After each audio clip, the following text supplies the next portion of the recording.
दशरथ को जब संतान प्राप्ति नहीं हो रही थी तब वे बड़े दुखी रहते थे। पर ऐसे समय में उनको एक ही बात से हौसला मिलता था जो कभी उन्हें आशाहीन नहीं होने देता था, और वह था श्रवण के पिता का श्राप। दशरथ जब दुखी होते थे तो उन्हें श्रवण के पिता का दिया श्राप याद आ जाता था। श्रवण के पिता ने ये श्राप दिया था कि जैसे मैं पुत्र के वियोग में तड़प तड़प के मरा हूँ, वैसे तू भी तड़प तड़प कर मरेगा।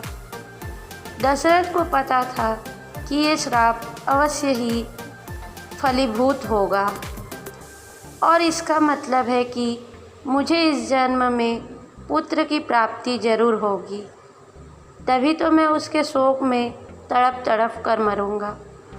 यानी यह श्राप दशरथ के लिए संतान प्राप्ति का सौभाग्य लेकर आएगा। यह बात राजा दशरथ को पता थी। ऐसे ही एक घटना सुग्रीव के साथ भी हुई थी। वाल्मीकि रामायण में वर्णन है, सुग्रीव जब माता सीता की खोज में वानर वीरों को पृथ्वी की अलग अलग दिशा में भेज रहा था तो उसके साथ उन्हें यह भी बता रहा था कि किस दिशा में तुम्हें कौन सा स्थान या कौन सा देश मिलेगा और किस दिशा में तुम्हें जाना चाहिए या नहीं जाना चाहिए। प्रभु श्री राम सुग्रीव का ये भौगोलिक ज्ञान देखकर बहुत ही आश्चर्यचकित थे। उन्होंने सुग्रीव से पूछा, सुग्रीव तुमको ये सब बातें कैसे पता चली? तो सुग्रीव ने उनसे कहा कि मैं बाली के भय से भयभीत होकर मारा मारा जगह जगह फिर रहा था। तब मैंने पूरी पृथ्वी के चक्कर काटे और मुझे कहीं शरण ना मिली। इसी दौरान मुझे भूगोल का ज्ञान प्राप्त हुआ प्रभु। अब अगर सुग्रीव पर संकट ना आया होता तो क्या उन्हें भूगोल का ज्ञान होता और उन्हें माता जानकी को खोजने का तरीका पता चलता, या वे खोज पाते? माता जानकी को खोजना कितना कठिन हो जाता। इसलिए किसी ने बड़ा सुंदर वाक्य कहा है, अनुकूलता ही भोजन है, प्रतिकूलता विटामिन है और चुनौतियाँ वरदान है। जो इनके अनुसार व्यवहार करेगा वही पुरुषार्थी है। ईश्वर के तरफ से मिलने वाला हर पुष्प अगर वरदान है तो हर कांटे को भी वरदान ही समझना चाहिए। मतलब आज अगर मिले सुख से आप खुश हैं तो आगे आपको जो दुख विपदा अड़चन आएगी उससे भी आपको घबराना नहीं चाहिए। क्या पता वे अगले किसी सुख की तैयारी हो।